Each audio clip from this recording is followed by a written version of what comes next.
founder of SARE Nutritional Therapy, and that is the name of today's broadcast. That is the name of this broadcast. It is SARENT. It stands for Sugar Addiction is Real. It's for Sugar Addiction is Real. So we're trying to work out some technical difficulties here. It seems like, so we just have to find out, see what's going on here with our guest that's going to join us today. But nonetheless, if you want to get a hold of the most spectacular sweetener on the market, that is SumSweet, you can head on over to the website, and that is SUMSWEET.com. Also, just a little bit more housekeeping. Yeah, kind of like that term, huh? A little bit more housekeeping. If you can follow us on all of our social medias, that would be Facebook, because we're streaming live at Facebook, live to Facebook. That is SAIRNT. Also streaming live to Some Sweet Foods over there on Facebook. Streaming live to Instagram at Some Sweet Foods, Twitter at Some Sweet Foods, and YouTube at SAIRNT or SARENT. SARE Nutritional Therapy. Sugar Addiction is Real. And of course here on the HAPS app. So today I was reading, and some very interesting news and things that was coming up, and I thought, let me send a note here. Because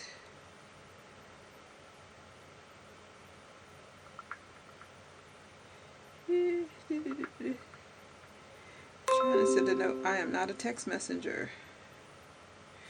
I mean, I'm not a texter, so it takes me a long time to text, but nonetheless.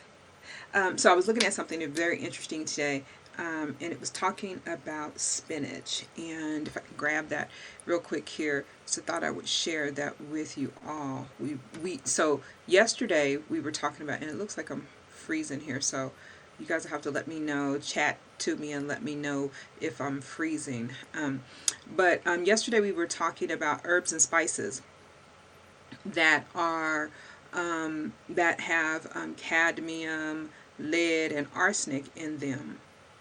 And so I hope that was very helpful to you all. I still would ask you all to go over there and do the complete the petition that they have, and that was for the Consumer Reports. And the petition is requesting that the FDA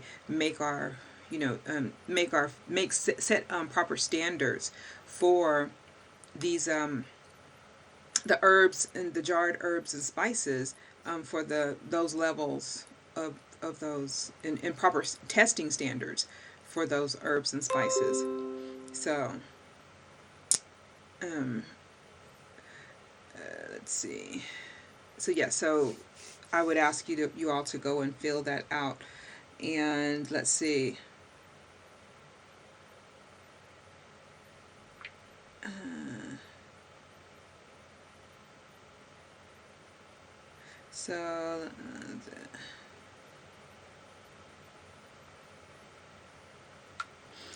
But you can so go fill that out. But as I was reading today, so I'm going to pull this up if you bear with me, which I know you all are. Thank you so much. Thank you for joining me. Thank you.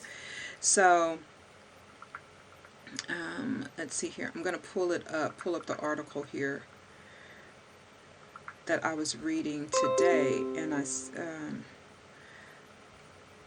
and bear with me just a moment. One moment. So try and pull that up here. My screen is freezing, so bear with me, please.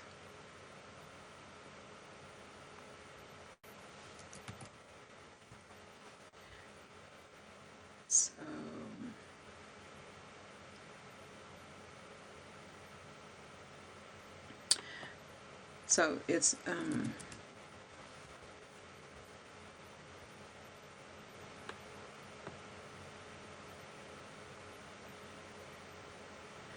Okay, so it's freezing. Everything is like freezing. That's the reason even why it was coming on today. It was very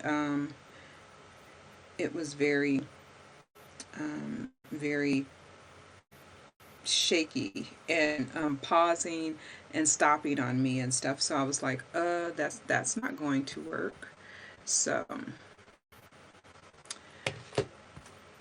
give me a second. I'm trying to pull this up here. But it was an article about spinach, and I don't want to, just kind of belabor the point.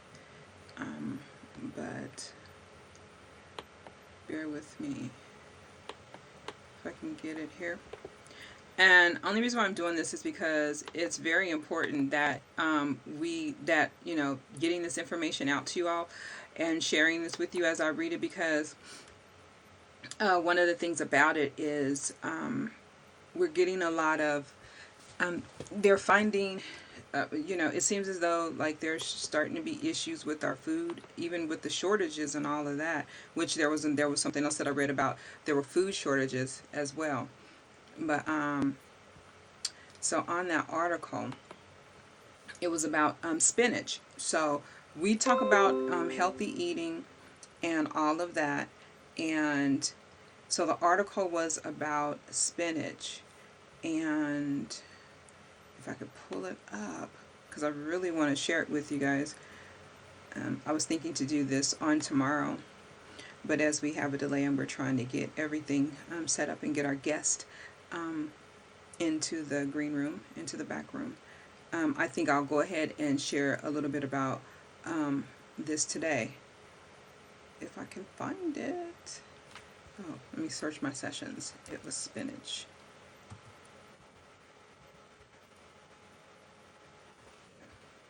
There's cadmium that's being found in spinach. So I'm going to read this to you. So they're finding high levels of cadmium in spinach. And we can go over this a little bit more, but we're going to talk about detoxing because cadmium is one of those things that is toxic to our body when the levels get too high. And we want to go over detoxing and getting that out of our system. But here's the thing. A recent inspection of nearly 175 samples of spinach pulled from various retailers has uncovered a danger often lurking in this healthy superstar: heavy metal cadmium. That's what they found in it. So they pulled that, and they found that so many of the brands were out there that had that cadmium in it. So and there wasn't any particular brand. So let's see. They're saying that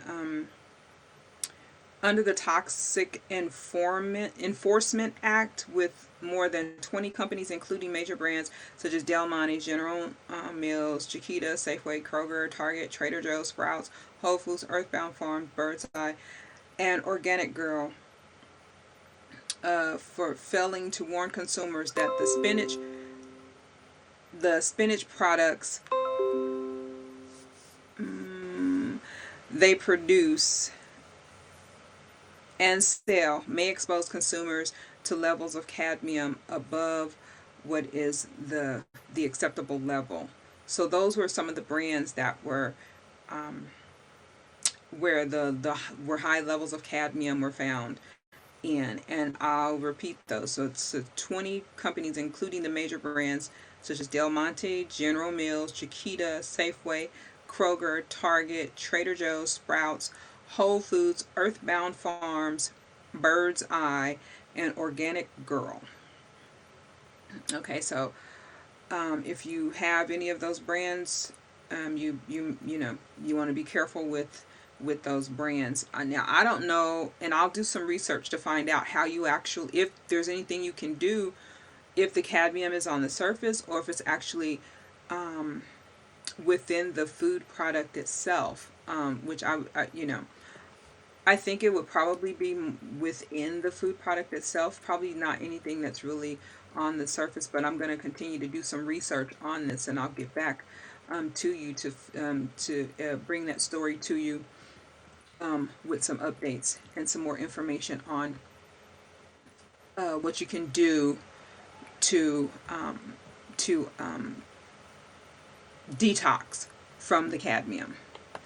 So, but today we do have a very special guest, Tiffany O'Hearn. She's joining us today. She will be sharing with us about mindful breathing. She's a mindful breathing instructor. So, but I did want to share that with you guys. And so we're going to go ahead and, oh, so we do have a question here about what is cadmium. You know what? I'll address that in tomorrow's episode for what cadmium is, but it's a heavy metal and it's a heavy metal. And so, and so it's, yeah. And so we talked about that 2 days in a row. So I'll address that tomorrow on tomorrow's episode about cadmium, lead, and and arsenic that's being found in our foods. And we'll continue to talk about how we can detox from that. Okay. All right. So without further ado, let's bring our guest on in. She is backstage and she will be joining us in shortly.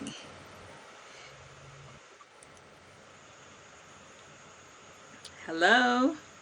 Hi, Hi, how are you? There she is. How are you? I'm well, thanks. How are you? I'm fantastic. We were just talking here about I just want to welcome you to the show. So welcome, welcome, welcome. Thanks for having me. And we were just talking about the levels of lead, arsenic, and cadmium that's being found in our foods. So yeah, we're gonna do some.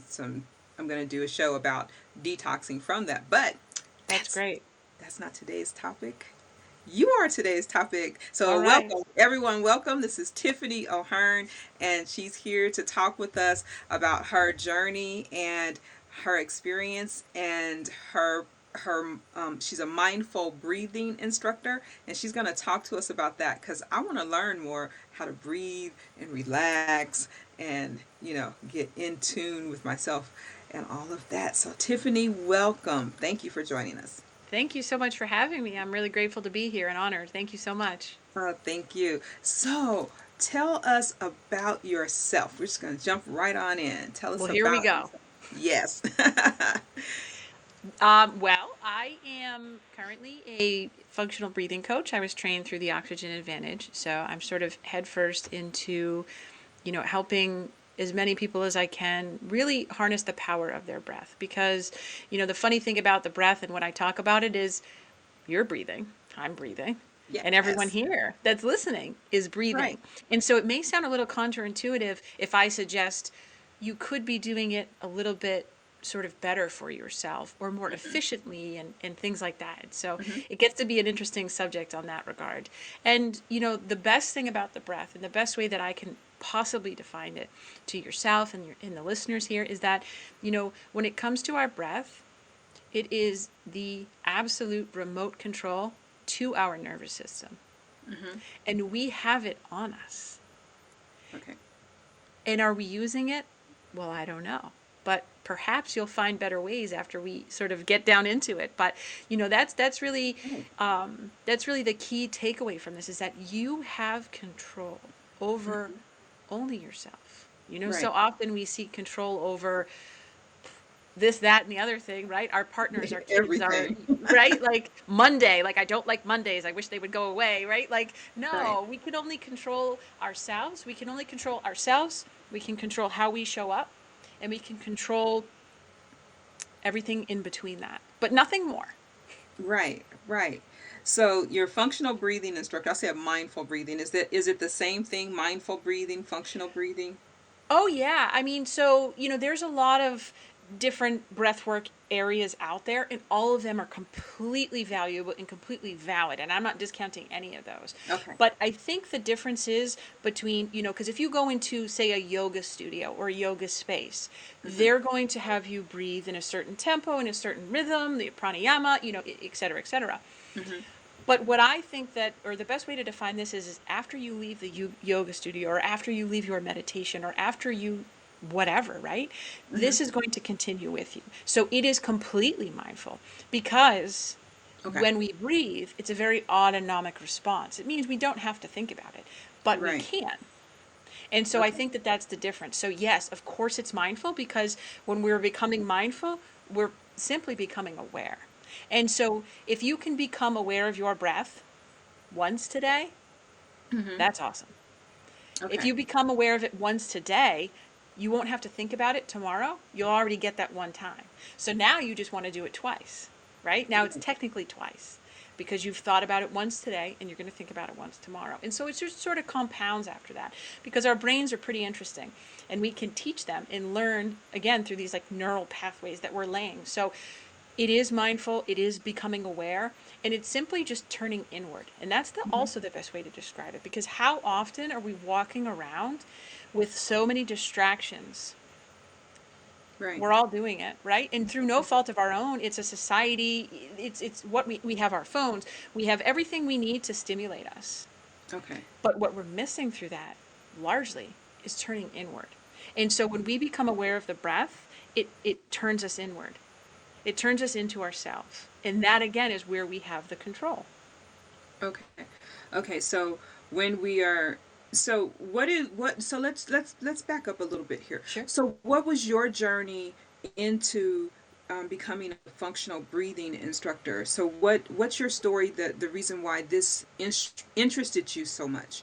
Yeah, that's a great question. So I was going through a divorce, which can be a very life altering event, whether good or bad. It doesn't really matter. It changes Right. everything, right? Yeah, it And, does. through that, I had to sit with myself and just really say, okay, who was that person that showed up in that marriage? And how do I not let her keep showing up, right? How do I Yeah. sort of change myself, so to speak? And Mm-hmm. so it's really, we're all on a journey, whether we recognize it or not. We're all on a journey. And so Right. it was really at that pivotal moment where I could go right and just ignore myself and my journey and just keep treading water. Or Mm-hmm. I could turn left. Mm-hmm. And, a lot of things change, right? Like when we want to change ourselves, naturally, I find the quickest thing to change is like our diet, right? How we Right. eat, because that is medicine. I mean, we can go on and on about that, right? Right. But Food is medicine. Yes. yeah, for sure. And so, I start to change my food a little bit. And then I'm like, well, now I'm exercising more and I'm doing, different modalities. And, but I couldn't align myself with myself. And so very often I'd be so emotionally charged Mm-hmm. and really not have the capacity or really to understand what do I do with it? Right. And I had the awareness out here to be like, hey, mind, like, what's going on here? It's a beautiful day, like, things are great, but I couldn't get out of myself. And it was through that a couple of years before, when I was doing CrossFit, my coach had sort of led me into this gentleman. He's the Wim Hof. So he is this super guru. He teaches breath work. He also teaches cold exposure. This guy's an incredible human being. Mm-hmm. And so I couldn't do it then because I was pregnant. You really shouldn't take on, large breath work, like breath holds and things like that when you're in like your first trimester. It's just not a healthy thing. So Okay. I said, well, I'm going to wait on this. And then it was there on that journey that I was like, nope, remember that thing that I was going to do? Here I am 3 years later. Today's Right. the day. Okay. And so I started doing, he practices pretty intense in breaths, out breaths, and then for like 30 to 45, and then you hold your breath. And you can really crazily hold your breath for, obscene amounts of time. And Uh-huh. so what I found through that was that it was really helping to change my chemistry within myself. Okay. And it was also just about being with myself because it's not something you can do while you're walking, in the supermarket, right? Like it's Right. something that I consciously had to save space for. Okay. Be aware enough that I needed it and Mm-hmm. then try it. But the interesting thing is that a lot of what the breathwork that he teaches was more through the mouth, or so it was perceived that way. Mm-hmm. And so I sort of asked a question on Facebook, and I was like, should it be our mouth or our nose? And someone answered with the Oxygen Advantage book. And Okay. so I read it, and I was like, people need to know this. This is Okay. profound stuff. Okay. And so I started really taking what I had learned from like the Wim Hof and how, it truly could change my state. And then Mm-hmm. I transferred it over into this Oxygen Advantage program. And then I learned that I could teach it. And that's really where Okay. it all changed because, Okay. you know, to answer the question, you do want to do as much breathing from your nose. Okay. So breathe. So you're okay. So the oxygen advantage is practicing breathing through your nose, in through the nose, out through the mouth, kind of thing. No, just in Nope. through the nose and out through the nose. In through So the nose, out through the it's nose. really understanding that your nose, and I think that this is where it gets a little confusing. You know, there was a shift in our sort of society or our, we Mm-hmm. weren't around for it. It happened probably in the early 1900s, they suggest, where we were mouth breathers, or excuse me, we were nose breathers. And then Mm-hmm. we transferred over to more mouth breathers. And the interesting thing about this is they say that it's more to do with kind of two things, not really being breastfed as babies. And that's purely, and this is not, everyone does what's best. But Right. what happens is the interesting thing is that the breast is very hard to get milk from, and so it really helps develop our maxillofacial structure, our Mm-hmm. tongue and our jaws and everything. And the second piece is processed food, because how we digest food is through oxygen. Well, not really digest it, but how we metabolize it. And Mm-hmm. so highly processed foods, if you notice when you eat highly processed foods, you are just going to feel differently if you're in tune to it. And so our breath is a big factor of that. So we became, as a society, more mouth breathers. Okay. But the mouth doesn't hold any function of breath. Okay. We can do it, which is counterintuitive. I'm telling you, you shouldn't breathe out of your mouth, right? But you're like, well, I can do it. And that's Okay. where it But you becomes, breathe.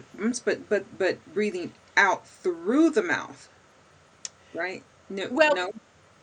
so Okay. So I breathe none in of and it is out through my wrong. nose. So. Yeah, and none of it is Okay. wrong, right? So I just Okay. want to make that very clear. However, you're breathing now is not right or wrong. You're breathing to survive, and that's a beautiful thing. Right. But becoming aware of it, yes, you do want to do your breathing through your nose the most that you can. And for some, it's very difficult because it's very new. And, upon hearing this, you might just close your mouth. Not you, but maybe some of the listeners go like, Because I did.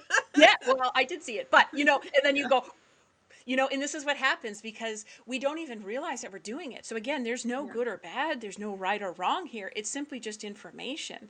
And Mhm. so, yes, we can breathe out of our mouth, which is a beautiful thing, especially if we have a stuffy nose or, when we Right. start slobbering and crying and we can't breathe out. So Yeah. there is applications for it, but by and large, we should do our breathing through our nose, in and out through our nose. And it's a very interesting thing because most of the breath, or like if you're upset, you might hear somebody say, listen, just take big breaths, just take some Take a nice deep deep breath. breaths. Yeah. And the information is great information. It's just suggesting it in a different way. Because what happens is when we mouth breathe in and or out through our mouth, Hmm. we're activating our autonomic nervous system. And our autonomic nervous system has two branches. One of them is the sympathetic, the other one is the parasympathetic. Our Hmm. sympathetic nervous system is our fight or flight. So that's the one we want if like we're being chased by a jungle animal. If a Right. jungle cat is at our door, no, we want that. We're not thinking about how we're breathing. We're just getting the heck out of here. Right. But if we're sitting here having a conversation, you and I, do you want to be in your sympathetic state? No. I don't think so, right? You want it to be Right. more in your parasympathetic state. And so mouth breathing is the instigator or sort of it puts us in that stress state, that fight or flight. Hmm. And so, oh, sorry, go ahead. No. So I want to ask, how do we know? Okay, like how can we know if we're actually mouth breathers? Because do you know what I'm saying? How do we know Yeah. that we because we're breathing automatically. Yep. So how do we know that we're actually just breathing through our mouths a lot of the time? Because I think for me, I would say that, and you can tell me because I might be wrong, but I would say for me, I would feel like I would know that I was breathing through my mouth if my mouth was getting dry and the Yep. back of my throat was getting dry and I was feeling like just feeling like that sense of dryness or I don't. It's something that's in the back of the back of the throat, but Yeah. yeah, but feeling something like that. So I would say that's how I would kind of know that I was breathing through my mouth. Yeah, and I think that that's a great cue. And also, again, it just comes back to awareness because now you're paying attention to it. So naturally you're going to shut your mouth, and I say that in the kindest of all ways. But, the other thing is that, yes, dry mouth is cue 1, right? Because our nose humidifies the air, our mouth can't. So, huge cue right there. The second cue I would say is, do you hear yourself breathing? Because if we're breathing light and slow, generally through our nose, you're really not going to hear that. And another thing is actually just to perceive how other people are breathing, and not in a negative way, but if you're looking at how somebody else is breathing, you're naturally in tune to how you're breathing. So when you're breathing through your nose, let's see, like, okay, so like when you're doing like a lot of activity, right? So I'm a singer and I'm used to, having to take those deep breaths, filling up Yeah. the lungs really, really good, and then, being able to belt it out like that. But when you're breathing through your nose, when you're doing like a lot of heavy activity, I know that, with all this mask wearing and Mm. stuff that we're doing, I find myself, like that, with my mouth open more, and and because it's like it's a lot of, because we're all everything's all covered, so Yep. um but with the heavy activity, when you're exercising and you're working out, and you're doing things like that, I know that a lot of people are actually breathing, through their mouths. Hmm. So should we be doing that when we're because it's the inhale, exhale. That Yeah. they're taught that when you're exercising. Should we be doing that when we're exercising, So again, or without is it better to suggesting, do something else? That's it's the question. yeah, let's and so that's right. And so that's great because it is far more efficient and economical for your body in every way to do it all from your nose. Okay. But here's the thing. If you're not used to it, it's going to be a little difficult. Hmm. Now, for instance, when I really started being aware of this and I started paying attention to it, my workouts for a couple weeks looked a little bit different Hmm. because I went from mouth breathing unconsciously to consciously nose breathing. And so Hmm. there was sort of this probationary period, if you will, of Right. like, it was hard Right. because we have one mouth, and let's be honest, our mouths are huge compared to our nostrils. Yeah. Yeah. So we can take in more air. But it's not it's not the best kind of air because of the way that our lungs are set up and designed, and we also have this gas that pools in our nose when we breathe from our nose, and it's called nitric oxide. And so Hmm. this will really help perfuse the air within your lungs. Our mouths, we're simply not getting it.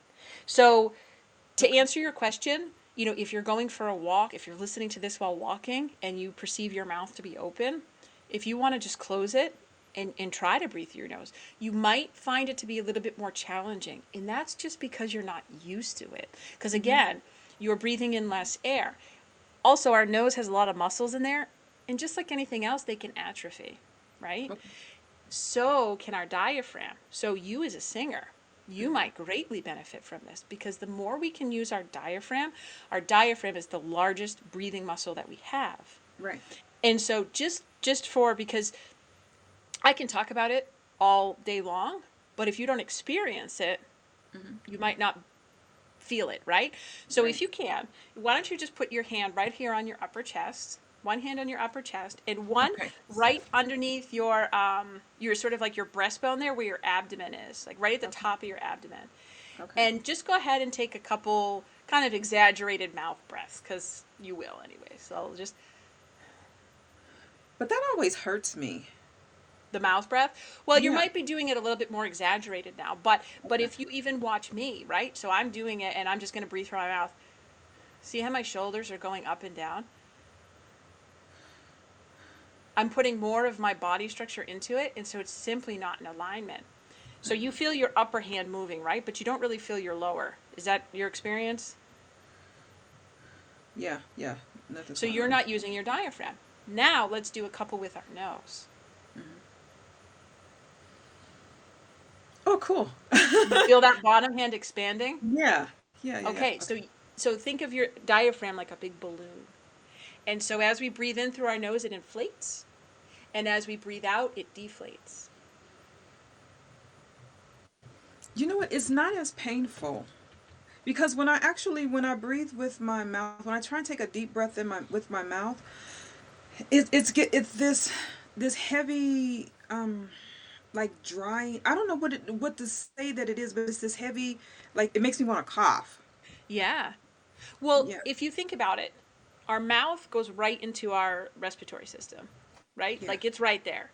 Our nose doesn't. It starts to filter, it humidifies, it does a lot of things before it reaches our respiratory system. Oh, So, that's good. It filters. oh, our nose So right, filters. yeah, right through our mouth. There's no filter.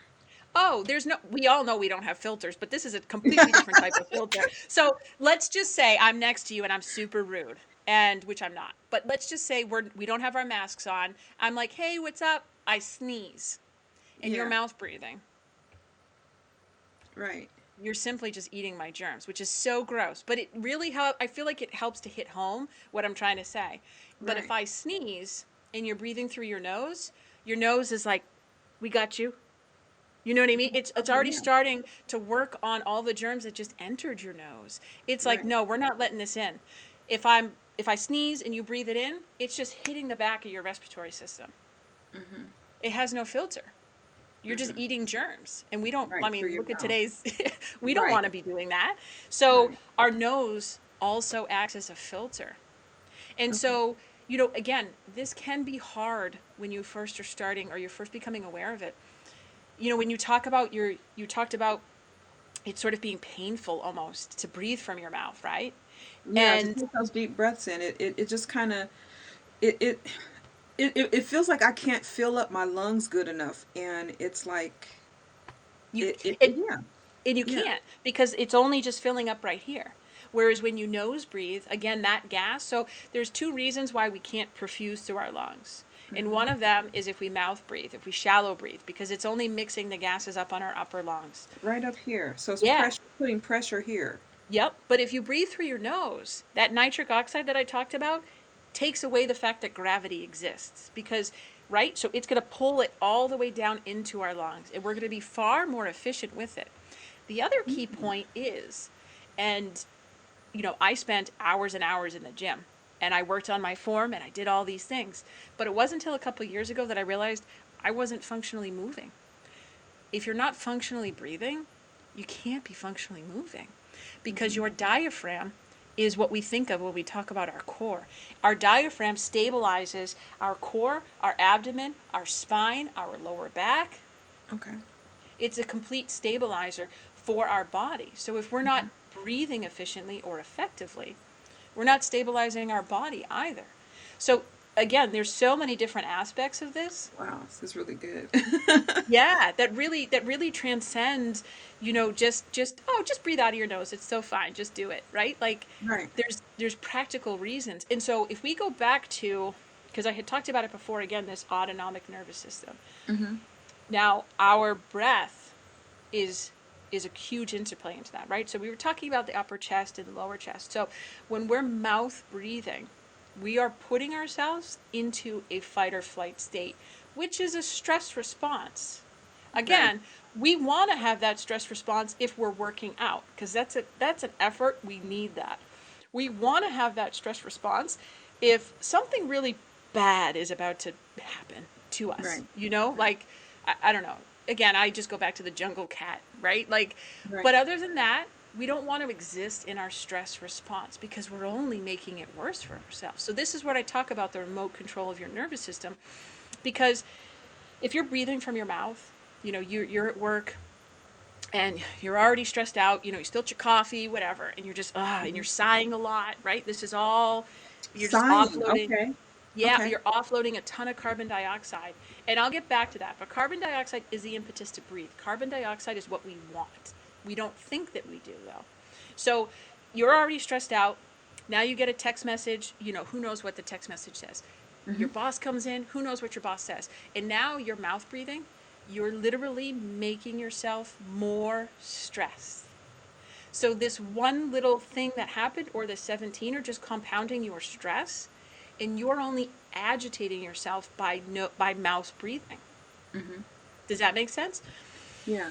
So if we were to be aware, if we were to become aware, and the first thing happens, and we're okay, we're going to just take a couple mindful, aware breaths before we move into our next action. A lot of times it can really dissipate our like charged response to it, because we're putting ourselves into that Mm-hmm. sort of calm, relaxed state. Right. And so, okay, so, and to put ourselves there, so like, because everybody does this, I know. When we're stressed, we take a deep breath, take a deep breath, Mm-hmm. and we do like, we do like that. My nose and my mouth were open. Mm-hmm. My mouth was open, so I'm getting air in through my mouth. So I should you're when we're doing that, we should just completely close our mouth, deep in Definitely. through the nose, Yep. and out through the nose. Because I Yes. know because we don't think about it, but I know, because I'm trying to remember. So I do like, and right out through the mouth. So I'm not doing myself any good No, not really. And again, I'm if I'm sensitive trying to to the calm writer. down. Right. Yeah. Well, okay. So we have two gases, oxygen and carbon dioxide. The reason for, well, we have oxygen, we're breathing in oxygen, and we're getting rid of the carbon dioxide. Hmm. That's a good thing. Now, Right, if you're taking in a breath through your nose, right? We already talked about it's smaller, and then you're letting it out through your mouth. You're letting off far more carbon dioxide out of your mouth. You're unbalancing your complete ecosystem in your body. okay, So, if you breathe in through your nose and out through your nose, it's a 1-to-1, right? And so we actually want to be more, or we want to have carbon dioxide in our body, right, because, like, if we were to put on a pulse oximeter, it might say 99% that you're, that the of the oxygen that's in your hemoglobin, right? Because they put those right, on when you go to the doctors, et cetera, et cetera. right. But what releases the oxygen is Hmm. carbon dioxide. Okay, So, in essence, you're actually, the more carbon dioxide you give off, meaning the more that you sigh, the more that you exhale, the more that you're yawning, you're putting your body out of balance, and the less oxygen that's actually being perfused into your body. So you're actually less oxygenated, okay, which okay. is kind of a strange idea. But we want carbon dioxide in our body, because that's what releases our actual oxygen into our cells. Okay. Okay. We just don't want excess of it. Yeah, no, of course not. But we're just like, again, like, talk But about when you see balance. people running, they're jogging, and Right. they're taking in so much less and they're letting out so much more.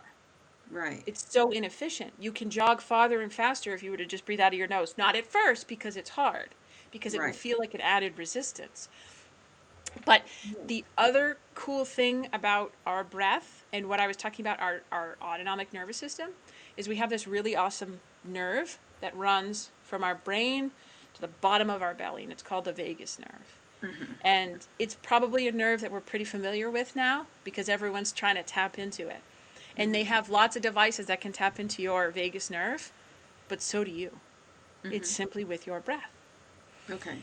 Because our vagus nerve actually goes from our belly to our brain, Hmm. Hmm. not the other way around. Right. So it starts there. And it actually goes into our heart, from our brain to our heart. So it creates a two-way communication. Hmm. And so the more you can be aligned with your breath, the more that you're tapping into your vagus nerve. Another cool way to tap into your vagus nerve and to know that you're nose breathing is humming, Okay. because of the vibrations, but also you can't hum with your mouth open. Yeah. No, you can't. You Well, can't. I mean, it just doesn't. Yeah. But Yeah. humming is a cool way to kind of tap into that vagus nerve. But Okay. so is letting off a little bit more carbon dioxide. And so, um, if you want, I can walk you through an exercise or two just to have for you. Oh, sure. That would be great. Yeah. Everybody, pay attention. Let's do this. Yeah, okay. So the first exercise that we'll do, this one is just called many small breath holds. And Okay. this is a super potent exercise if you are feeling anxious, if you are feeling really in your head, if you are getting ready for bed and you're just like not feeling tired, right? It's just going to connect you with your body. If you're about to have a panic attack or an asthma attack, this can be huge for you. Okay. Okay? So Okay. I will count you through it. So everything we're going to do is in through our nose and out through our nose. So Okay. this exercise is in through your nose, out through your nose, and we're going to hold it for 5 seconds. That's it. Wait about 10 seconds and try it again. Now, the other cool thing is that I will tell you, I use this with my 5-year-old daughter. If you Mm-hmm. want to see a really spiraled out 5-year-old come back down, try this exercise. It's amazing, really. But you Okay. won't know unless you try it. So Okay. Okay. I'll count it for you, okay? Shut up. Get comfy. Okay. All right. So you're going to breathe in through your nose, out through your nose, and hold it for a count of 5, 4, 3, 2, 1. And breathe back in through your nose. Okay. Just get your breath settled just for a few seconds. And we're going to do it again. We'll do it a couple times. Okay. Okay. Back in through your nose, out through your nose, and hold it for 5, 4, 3, 2, 1. Now just breathe normally.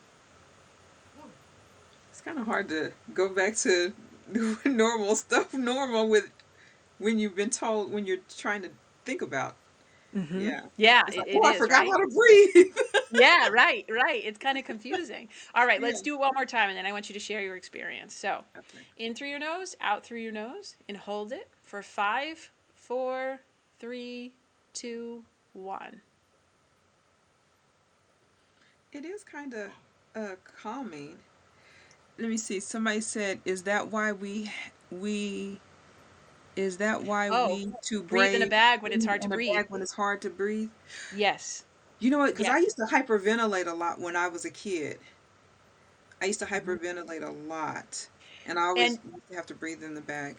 so this is a great thing because this is a lot safer than breathing in and out of a bag. And the cool thing is that we're giving ourselves carbon dioxide.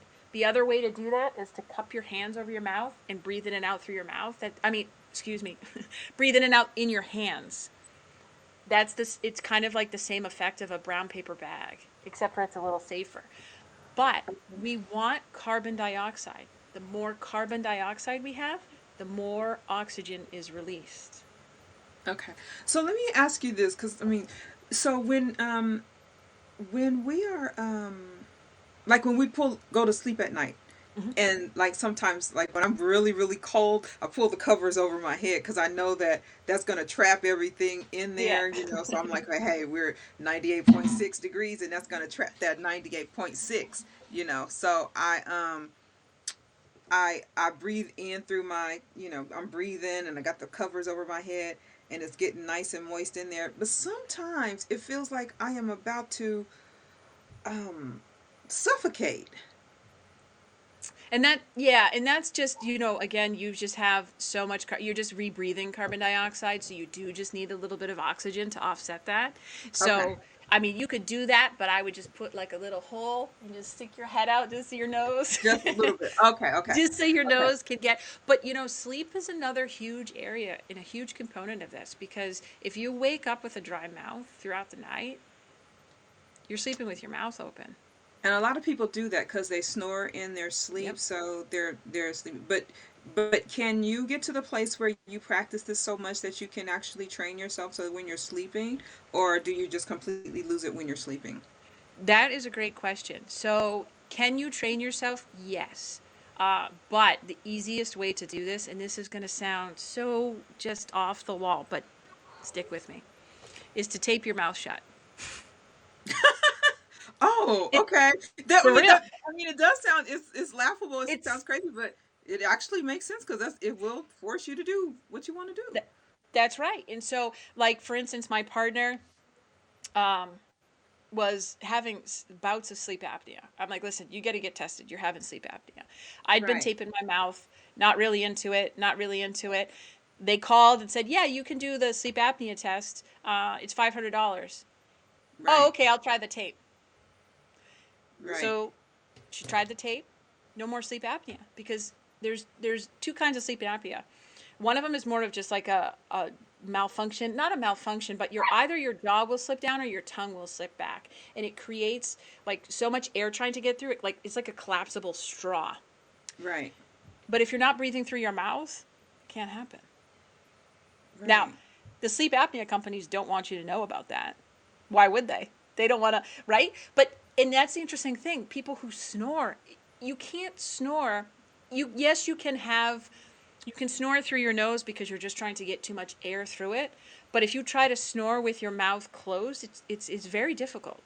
Most people snore with their mouths because they're open. But the sleep apnea, okay, so but with sleep apnea, they're okay, so I don't, because I don't have it, but they have, like, they breathe, they have these apparatuses that give them oxygen, Mm-hmm. right? So when they're sleeping, but okay, but that palate, their tongue, is it closing back? Because my grandmother used to snore really really bad, and so I know she, because she would snore and then she would stop, and then it would, Yeah. and then we'd have to, like, and then she would startle herself back. Yep. Um, That's sleep apnea right there. so, So but they're laying back. But will that force your body into a different position, or force you into a different position, even if could they use that tape method? yes. I mean, again, it's something, that sounds pretty off the wall, but yes, because what's happened is when your mouth is closed, like your mouth is closed right now. Tell me where your tongue is. I know that's a weird statement, but Yeah, it's just laying flat there oh, on it's my, laying flat. It's not on the upper part of your mouth. Try again. well, let me see.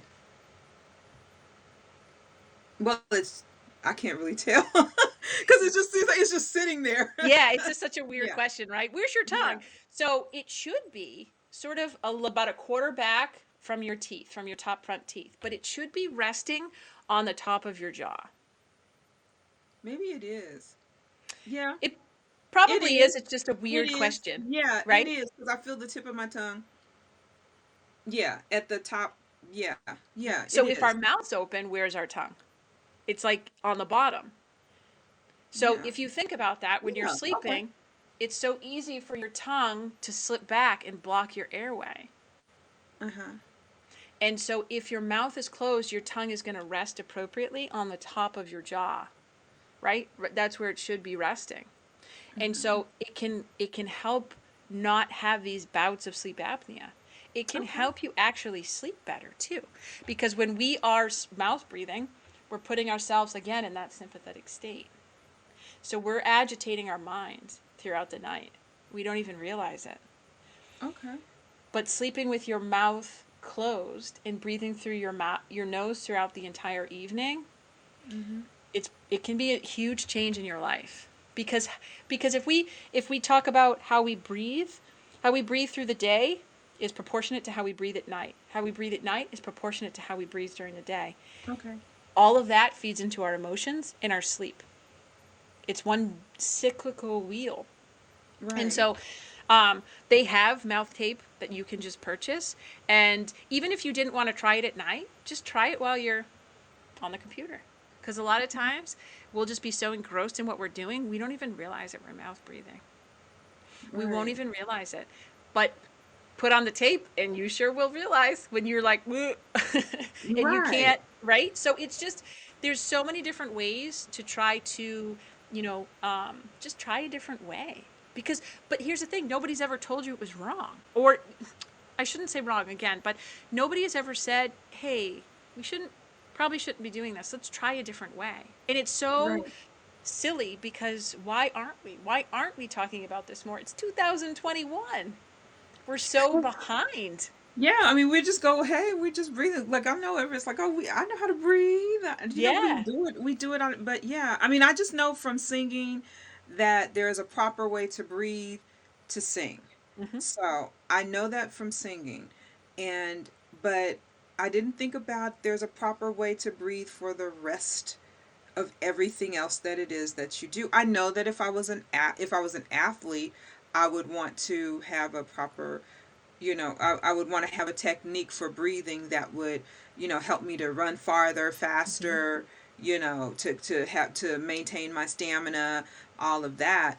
So it makes sense, but you just think about it for just certain things or certain aspects of Right. life where it's called upon, and not just on your everyday life. I'm a mom, I'm vacuuming the floor, I'm, Hmm. washing the dishes, doing laundry. You don't think about that.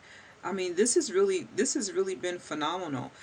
As far as because I did put a blurb in there that talks where be we learn about breathing and how it can help us with our weight.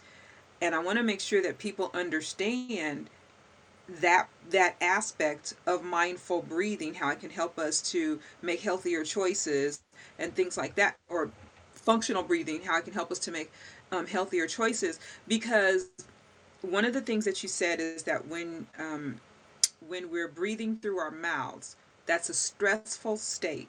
And so, everybody, we've already shared, we talk about that before here, that when your body is under stress, it's causing you to gain weight. It's not working with you as far as to lose your weight. What other things can functional breathing help us with as far as maintaining a healthy diet, being, or maintaining a healthy weight?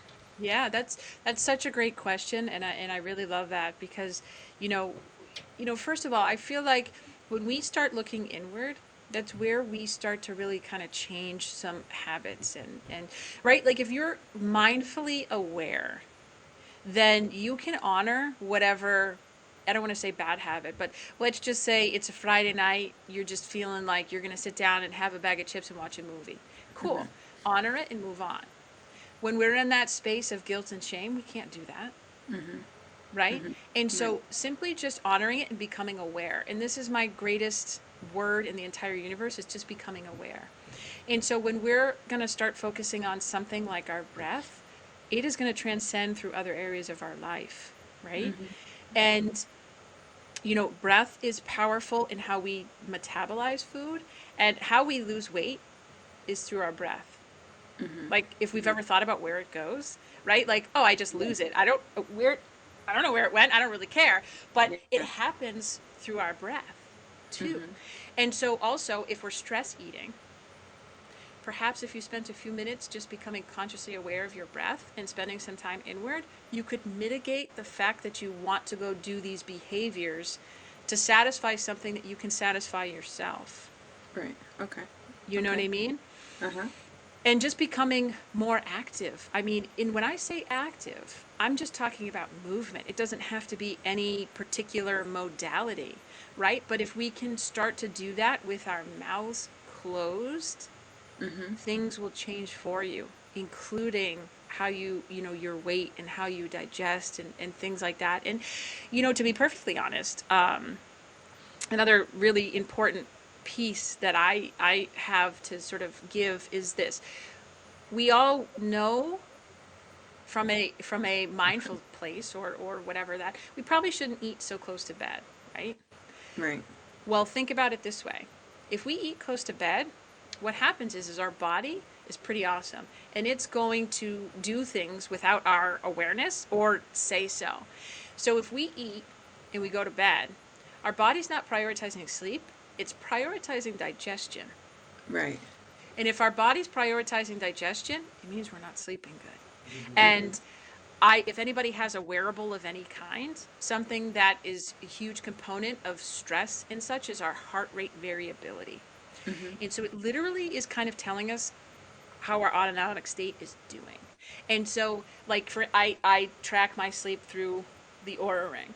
And so if Okay. I eat a couple hours before bed, my heart rate variability is down no matter what, because my body is prioritizing digestion.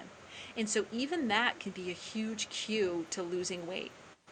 Is Okay. just to understand where your priorities are, because your body's going to do it no matter you give it permission or not. You can't be like, I'm going to eat a ton of food and go to bed, but like, just hold on, you can digest in the morning, I need to Right. sleep. Like, we just can't do that. And so Right. our heart rate variability is in our heart. And so basically it's the beats of our heart, excuse me, the time in between our heartbeats. So if somebody takes your pulse, you might be 60, right? But it doesn't mean that your heart's 1 second, 2 second, 3 second. No, there's little times in between where the first second it might be, 1.2 seconds. The next could be 1.8. So it's a function of your heart. And our heart needs to be healthy, right? Or we're not Right. healthy. Right. And so the better you can be at understanding this heart rate variability, the more you can know when you're stressed, the more you can know when the food that you're eating isn't good for you. Not from like a, hey, that's bad. Like, no, this is feedback for me to have. This is Mm-hmm. my own feedback. To know, like, Tiffany can't really eat 3 to 4 hours before bed because she will see throughout the night that it won't be good for her. It won't be good for her sleep, and it's not good for her stressful body, and it's not good for her mind. Mm-hmm. Mm-hmm. And so Yeah. even just becoming aware of that can be changing to diet and how you metabolize food and how you even think about food. Is that Wow. helpful? Yes, that's very helpful. This is very helpful. This is fantastic. I'm like, I'm blown away for, I've been excited. I've been waiting for you to come on so that we could have this discussion about breath work, and it's so exciting. In our last few remaining minutes here, tell people where they can find you, how they can reach out to you, all of your social medias, your contact information, and so that they can get a hold of you. Yeah, sure. I appreciate that so much. So I can be found on Instagram. It's life underscore and underscore breath. So life and breath. That's on Instagram. On Facebook, my name, just Tiffany O'Hearn. And my email is Tiffany at lifeandbreath.info. So right now, I'm really just getting started in a lot of these things that I thought that I needed. I'm just going with it, right? Like I don't have a website yet. I will have one, Yeah. but I'm letting uh, I'm I'm letting the universe call me to what to do and not Hmm. trying to force it. And that kind of goes back to that control. So, you know, again, this has a profound. It can help every single one. It doesn't mean Right. everyone wants my help, and I'm totally open to that. But Right. if this at all resonates, if you all want to, go a little bit deeper and understand it, then I invite you to reach out because what do you have to lose? And if somebody has sleep apnea and they want to learn how to breathe better, because when you have sleep apnea, number one, you wake up the next day, you're super tired, Mm-hmm. because you haven't fully rested over, at night. But if someone has sleep apnea, is there something that they can do to learn, as we talked, to help themselves? Because you said your partner was able to help themselves with Yep. this. Yeah, and so again, just becoming more aware of your breath is key number one. And the second piece is if you really, and a lot of times people don't even know that they have sleep apnea. It's usually somebody else that's going to tell them because they just wouldn't know. So if you're Right. waking up super tired, that's key number one, that something's wrong with your sleep because we go to bed to feel rejuvenated, to let it all go and start fresh. So that's key Right. number one, that something is interrupting your sleep. And, if taping seems a little bit dramatic, there's other ways to kind of get you there, or at least, try to do the tape, a little bit at a time. So it's not this overwhelming experience because I'll tell you, there's very few times I sleep without my tape. A lot of times I'll do it when I'm hiking, just because I do overnight hikes and whatnot. And so, if I forgot the tape one night, let me tell you how much I feel that in the morning. And I had a workshop, and one of the individuals said, I sleep really poorly. I just didn't even realize a difference. I've tried it 3 nights. I said, you tried it for 3 nights? That's fantastic. Mm-hmm. Go without it for a night and you'll see how much it helps. Because a lot of times we don't even notice how much it helps until we don't Right. have the thing. So should they practice? Should they learn to uh, breathe functionally first before trying that, or just it's okay to It try depends it? on the person. Yeah, I mean, the only thing is they sell tape, mouth tape out there because I know the first time I put the tape on, I woke up in the middle of the night and kind of freaked out, and then I just went, oh, okay, I can open my mouth, right? Like Okay. it can just be it's simple, little tiny. It doesn't have to be, put a Right. sock in there and like that's not what we're talking about. We're just talking about just a little bit. You can even just try like paper tape, that they sell, like Yeah. you know 3M or something like that. But Yeah.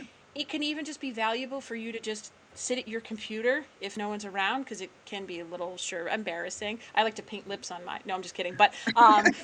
But you can even just practice with it. because the more that we practice with it, the Okay. more our brain goes like, oh yeah. Because now I'm at the point where if I mouth breathe, it's like I got slapped in the face, right? Like it seems so off of what I do that I Right. don't have to think about it. I mean, I'll do certain breath exercises as needed, like before I work out, or if I'm feeling stressed, or et cetera, et cetera.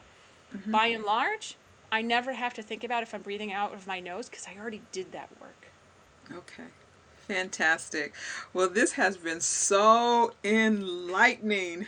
I Yeah, am just, I'm gonna look up mouth tape, and I'm gonna get try some it mouth out. tape. Yeah, Yeah. and let me know. Let me know. There's always so much more to share. So if you're ever interested in doing it again, let me know. I'm your girl. I mean, there's so many places to take this and so many different people that we can help just on this platform. So I'm so grateful to you and your Yes. audience. Thank you for having me. Yes. Thank you. Thank you so much for joining us. Everyone, give Tiffany a round of applause. Thank you. Thank you so I much. am so grateful. I've learned so much, and yeah, I'm gonna have to have you back because we could go on and discuss some Yeah, more. But this has been really great, and I've learned so much. So thank you, thank you, thank you, and everybody. You know what we do. This is the end of it. Follow Tiffany on her Instagram. Go to her. She doesn't have a website, but find her Facebook page. Find her if you want to learn how to breathe right, breathe functionally. If you're having those problems like we discussed, sleep apnea, and that equipment is expensive, and some people can't even afford to get the equipment if it's not supplemented. So this will be some great tools and something that you can help, and you can help yourself and you can help others by just learning how to do this. So Tiffany, thank you so much. my Um, pleasure. Everyone, this has been Sarah Nutritional Therapy. Thank you for tuning in today. And until next time, peace and blessings.